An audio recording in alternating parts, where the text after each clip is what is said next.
So, explain the inherent limitations that auditors might not identify related parties and transactions. So why might they not? Well, first of all, we have our main way of finding out about related parties is management inquiry. And often, management don't even know.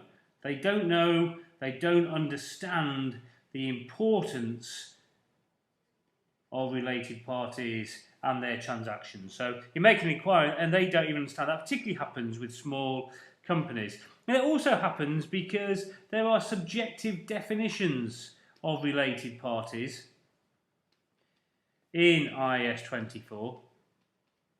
Another reason would be that in bigger companies there's complex transactions, isn't there? And there's complex groups. For those of you who are doing complex financial reporting, you know, it becomes very difficult to know who to identify who's related due to control or significant influence.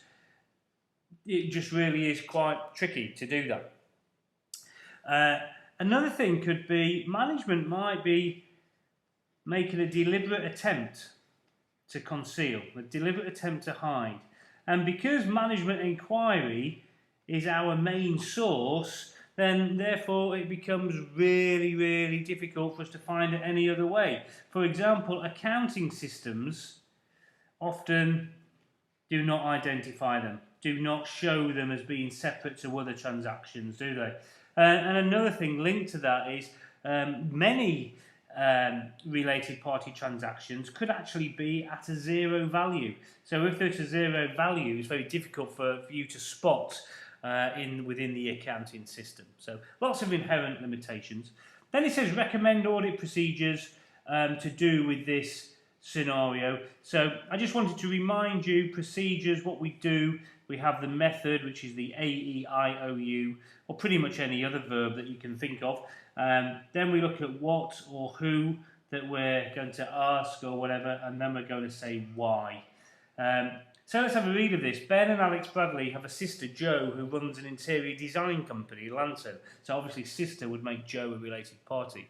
During a review of the board minutes performed as part of the planning, it was discovered that they paid $225,000 to the sister's company, Lantern, in respect of refurbishing the properties.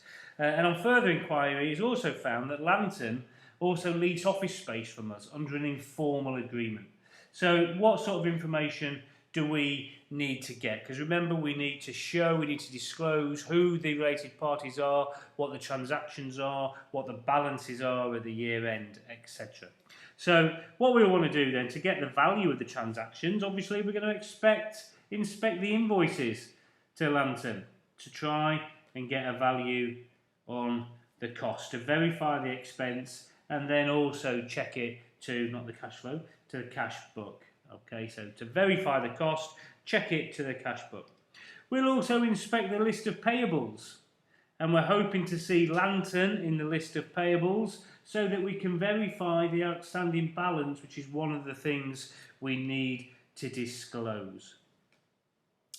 We might want to see if it was a reasonable amount, so we might want to compare Lantern's cost to other suppliers, what we think other suppliers would have cost us, to see if it's at an arm's length transaction or not, because that would need disclosing as well.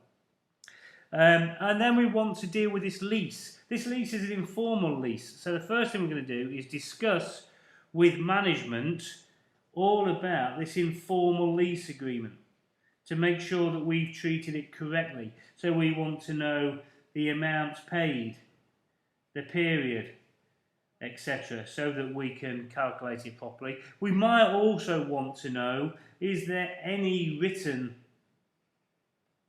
details, any written documentation about this lease anywhere as well. Okay, so follow that scenario, you get there pretty much, and a reasonably straightforward 8 marks if you're okay with auditing related parties.